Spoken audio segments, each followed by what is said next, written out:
My name is Lynette Young. I am one of the wizards here at Claim Wizard. We are a software company that makes software specifically for the public adjusting and first-party industry, that claims industry. And what our software does is basically case management or workflow management for the claims process. So from the moment you originate a claim with a signature on a contract from a client all the way through tracking, paperwork, payroll, all of that, all the way down to the end and even remarketing to your clients. Claim Wizard can help you with that.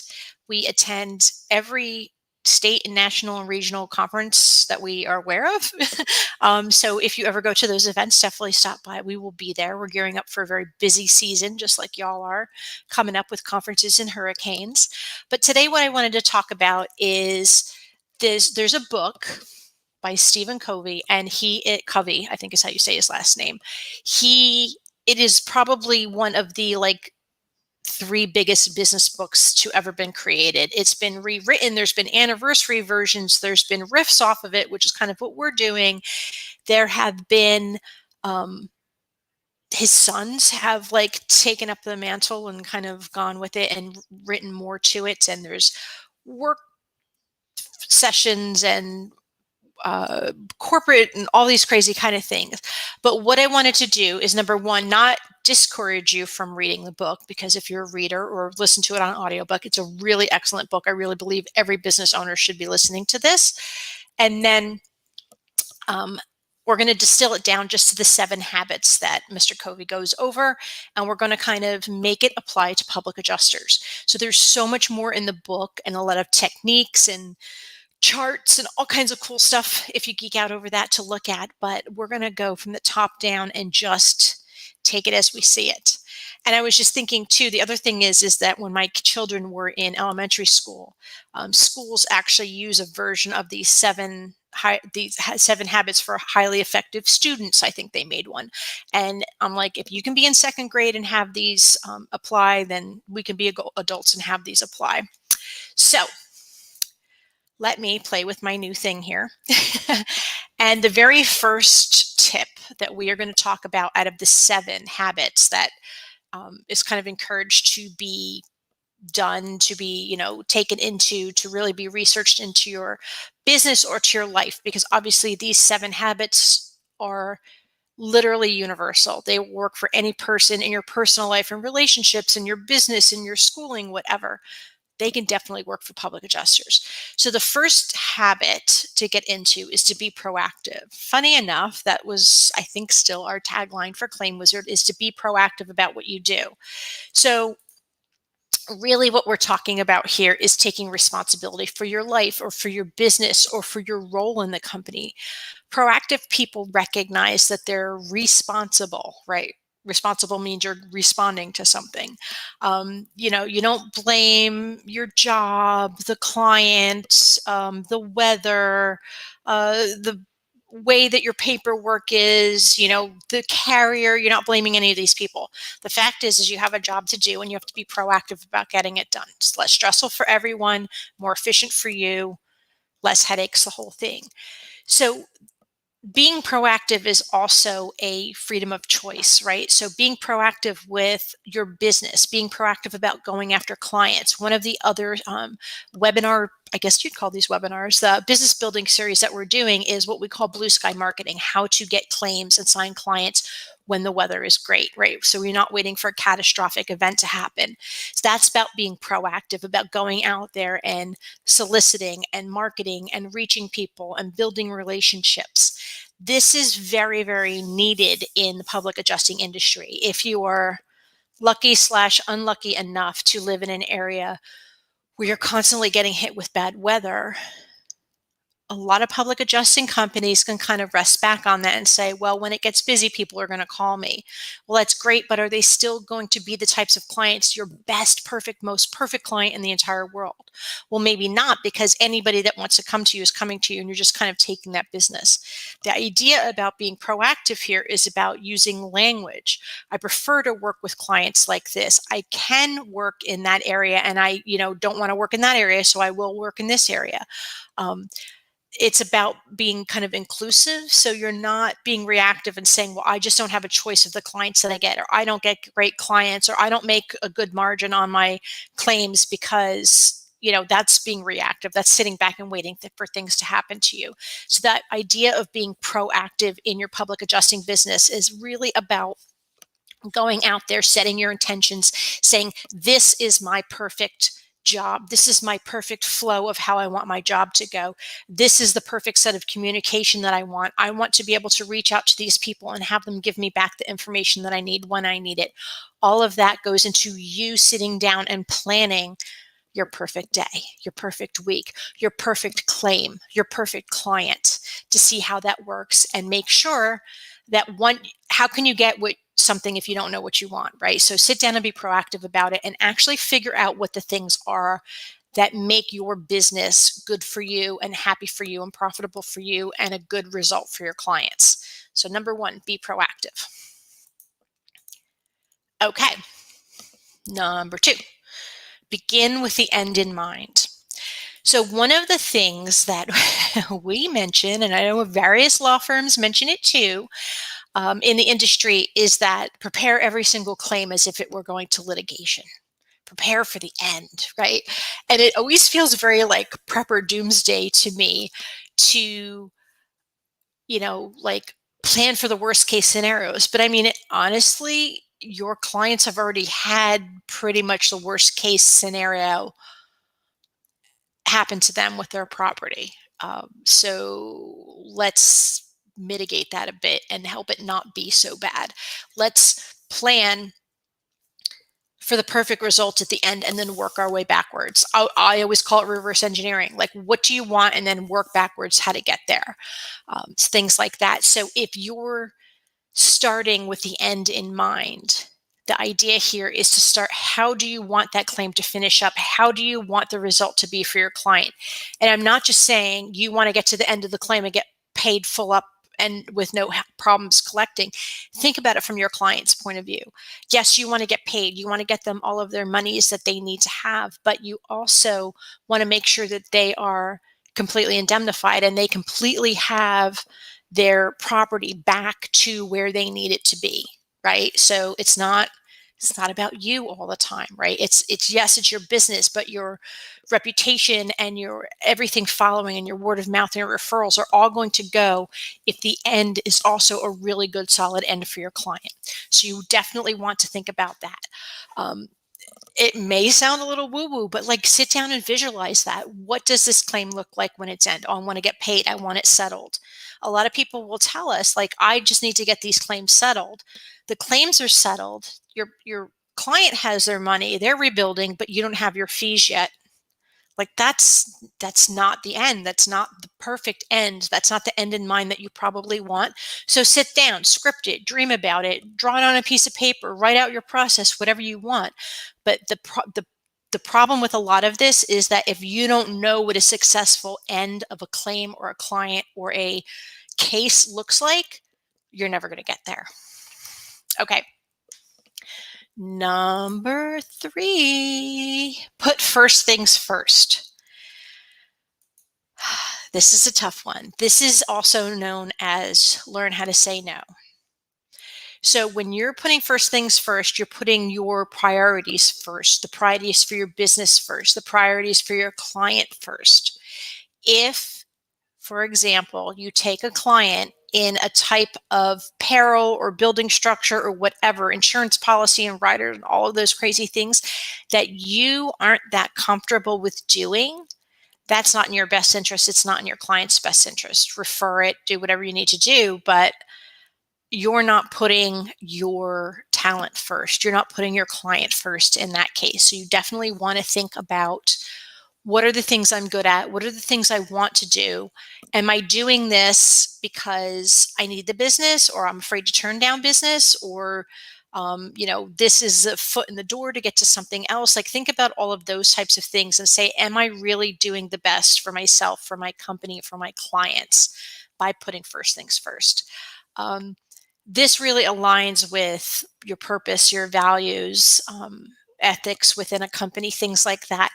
But again, putting first things first have a lot to do with choice. What do you choose to work on? What are you good at working on? What people like to do and what they get paid to do are sometimes very different things, but hopefully we can make them merge a bit in this. So I definitely think about putting first things first. And even with that, not just thinking about clients or, begin with the end in mind, which was habit number 2, I want you to think about claim process, right? So are you putting the cart before the horse? I know it's such an old-fashioned term, but I don't know why it's one of my favorites. But are you actually putting things in the order that they need to? Are you worrying about things that need to happen later on down the line? That why get all worked up in a tizzy? Why get angry with something? Why start getting on the phone and spinning wheels and things like that when you don't need to do it, or you may not need to do it? So at Claim Wizard, we have a feature in the tool that we call workflows. And it's very much about sitting and actually working through the process of you working claims. And a lot of times we'll look at this, and I'll give you an example. So people that help their policyholder clients with with dealing with mortgage companies and work for hire, work in place and things like that, meaning if the damage is over a certain amount and if the property is mortgaged to a certain amount and the mortgage company wants to get involved and hold the check until the property is fixed, because technically it's their property at that point, mortgage company may get in the middle and hold the check or be a signer on the check. And then they won't release money into your client, and then thusly through you to your fees, until that mortgage company is satisfied, until that build gets put back down in place, things like that. So they'd be taking a mortgage like authorization form so that you could talk to the mortgage company on behalf of your client. And they don't do that until right before they're ready to get their checks. Well, guess what? That can delay you 6 to 8 weeks because, I don't know, I read, it's probably not a statistic. We'll just say 87% of all statistics are made up on the fly. So we'll say a good handful, 3 out of 10, whatever mortgages, of people get their mortgages sold all the time and they don't know. They just send the check in, it goes, they don't know who's getting it on the other end. If you contact a mortgage company, you may find out 3 weeks later that that bank no longer holds that mortgage. Now you have to track it down. You're wasting another 3 weeks, the whole thing, just to get money released. First things first, let's look at the order and let's just get this piece of paper signed right up front while my client's pen is out. Let's just send it to the mortgage company just in case. If they don't need it, no harm, no foul, right? Oh, if it gets kicked back in 3 weeks saying, hey, we don't hold this mortgage anymore, we sold it to such and such company. Okay, now you still have a lot of time to fix things while everything scopes and estimates and whatever's are going on, so that when you get to the end and you start collecting money and distributing money for work in progress and start collecting your fees, that it goes smoothly. Just by looking at what should be first versus what should be at the point of need could make a huge difference in your business, in your cash flow, in your sanity, in your client's ability to rebuild.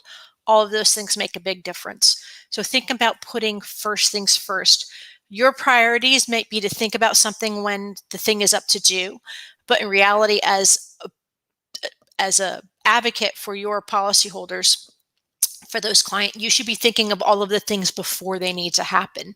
Make the system work seamlessly and fast and efficient and profitably for you. Put first things first. The next one.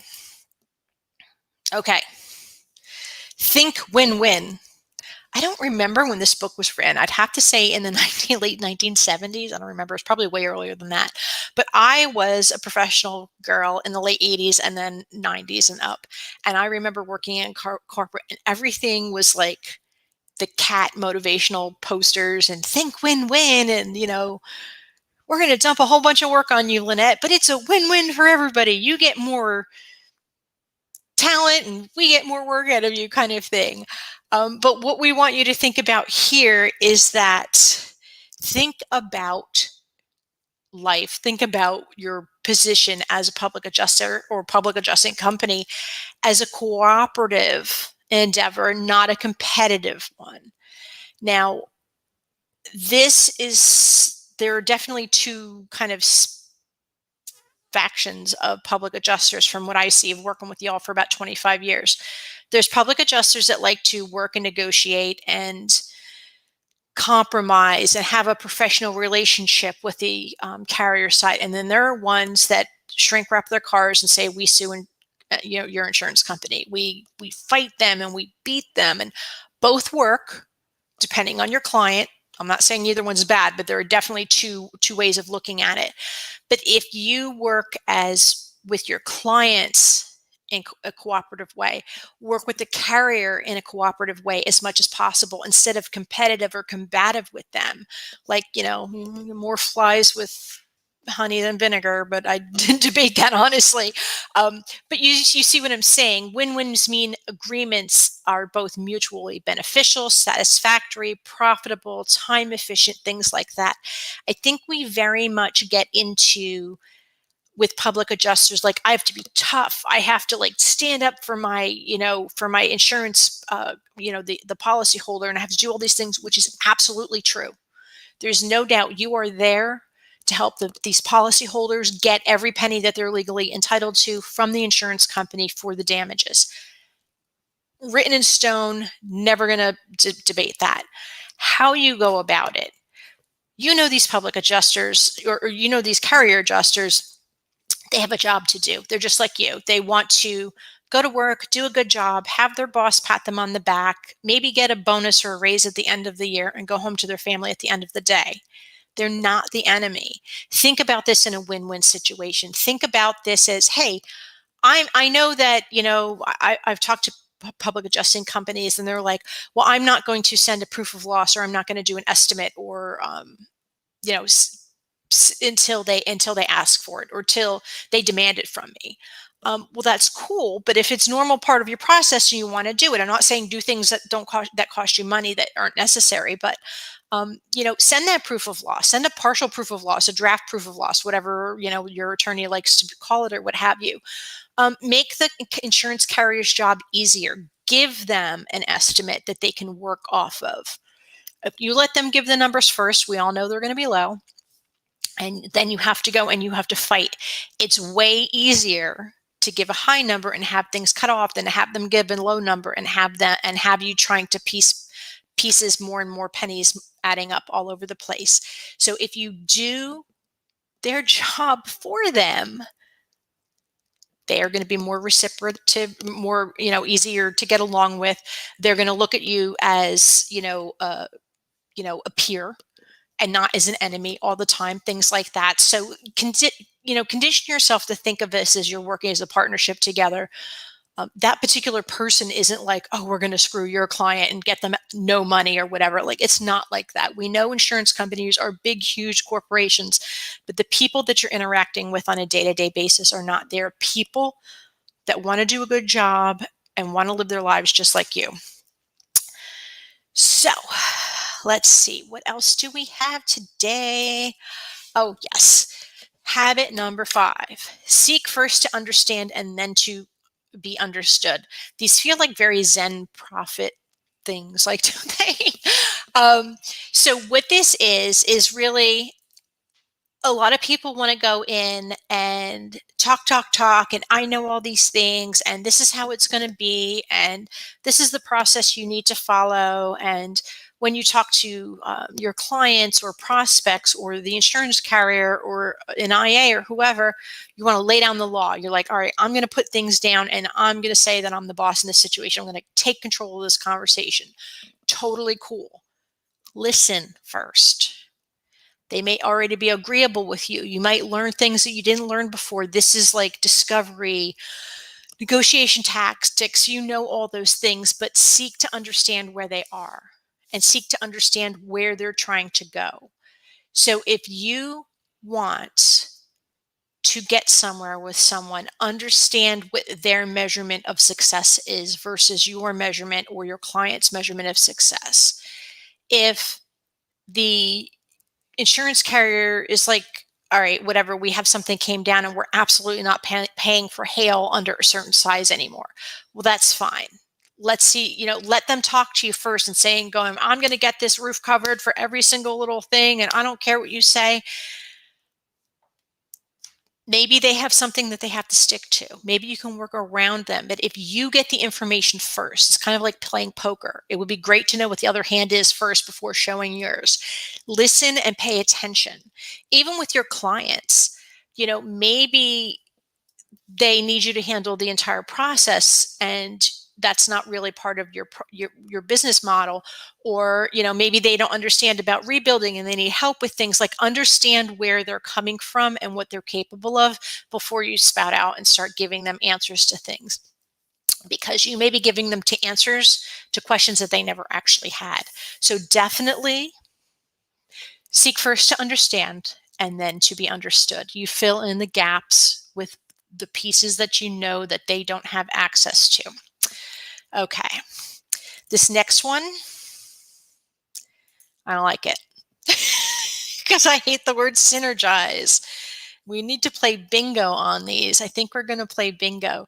So synergize, there's actually I heard somewhere in my neighborhood, there's a synergy lane. Like, no, it's not happening. It's such a corporate buzzword. I want to gag. But anyway, it's in the 7 Habits book, so we're going to talk about it. But all this does mean is being collaborative, being cooperative with one another. So meet them on their level, talk to them in a way that they understand. 2 heads are better than one, sort of thing. Even with your clients, if they had damages and you're trying to get them every penny that they're legally entitled to, but the rest of their house can use an update, or it wasn't really that they weren't covered enough to where they kind of need to be, things like that. See about working together. See about coming up with solutions for them, so that even if their policy doesn't allow for enough money to get completely back to the way they were, that you can help them come up with a creative solution that allows them to be happy with the restored property. The fact that they were slightly underinsured, or they have expensive tastes, or whatever the deal is not a you thing. It's not a problem of the carrier. It's not a problem of the policy. It's just a problem. But the fact is that I don't want them leaving your service and thinking, well, yeah, they got me that money, but it really wasn't, I didn't get the kitchen that I wanted, or, that sort of thing. Or, we just had to replace everything with carpet because that's what it was there before. And that's all that covered in the policy. But I really wanted like hardwood floors. Like, work with them to make sure that things work. Same with carriers. Work with them together and say, okay, I know you can't do this, but where else can we work together? So it's all just about being cooperative to each other. Okay, number 7, sharpen the saw. And this is the one that I always have the hardest time remembering and understanding. Sharpening the saw means you keep your skills great, learn more about business. What else? Keep your license in good standing. Go out and get continuing education credits. Go to all of the NAPIAs, FAPIAs, TAPIAs, RMAPIAs, GAPIAs, CAPIAs, all the things, right? Go to all the events, get your educational units, network with people, stay on top of the laws and the litigations that are going on in the industry. Go check out the Merlin Law Firm blog. I think it's Property Insurance Law Blog or something. Google it. Just Google Merlin blog and it'll come up on the internet. Those sorts of things. Keep yourself in the know about the industry. Keep yourself in the know about policy changes and what carriers are doing, how they're writing policies, so that things aren't coming in front of you and you're getting blindsided by clients and saying, oh yeah, we can help you take care of that. And there's huge, exclusions listed or things like that. Know what's going to come. You should not have any surprises come up to you at all in public adjusting or any of your business. Learn what it means to grow your business, to hire and fire staff, to properly delegate work in your business. And we've got plenty of webinars for that. We have plenty of work education on that. That's all free to use. Hit up our YouTube channel. That's my shameless plug from a free webinar to go see other free webinars. But sharpening the saw really means don't lean back on your heels and get complacent with how your business is going.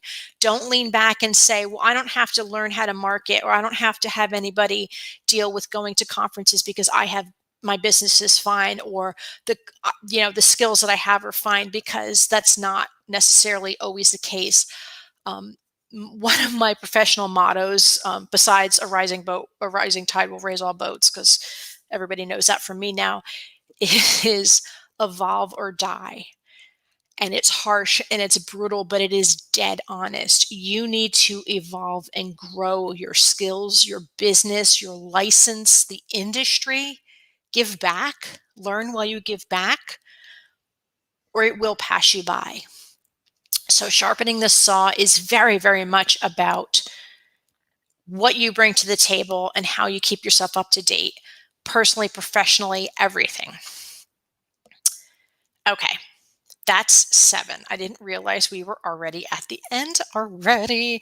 I don't know why that. I said 7 habits, and then I look at the last one and I was like, oh, that doesn't make sense. Like, where are the more habits? Rumor has it the internet has an 8th habit, and I didn't look up what that was. But it is. It's probably something to do with gratitude, I think is what it is. But anyway, we're doing these we want to do these quick. I'm almost at my minutes now. We want to do these quick webinars, get you thinking, get some information in front of you that's specifically geared to the public adjusting industry. I was probably rambling on in the beginning. I, again, am Lynette. I am one of the wizards here at Claim Wizard.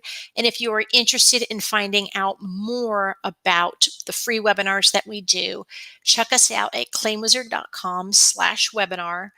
All of the listings are there. There are links up now that will be for YouTube and Facebook, and eventually we're hoping LinkedIn.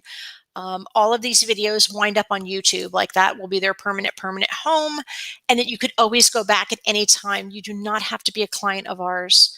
A rising tide raises all boats. We want you to be the best public adjusting company that you could possibly be. I want the 6 o'clock news to do profiles on you saying what a great advocate to consumers you are.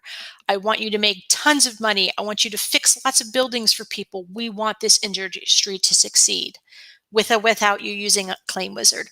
So please definitely take a look back at the business materials that we've put out there for you. If you have any suggestions on any topic that you would like us to cover, all of our old topics and video links are on claimwizard.com/webinar, including all of our upcoming dates, times, and topics through the end of 2021. But if you have more, let us know. Give us an email, support@claimwizard.com, and just put in the heading webinar idea, and we would love to get back to you. And maybe we'll even jump you on the show and interview you. So I think that's about it. I don't think there were any questions. We were the first time out today. We're good. Thank you very much. If you have questions, of course, leave it in the comments below and we will get back to it. And make sure you leave what the last big weather event was in your area. I'm curious to know. Thanks again. Take care, everyone. Be safe, be profitable, and be happy. Thanks.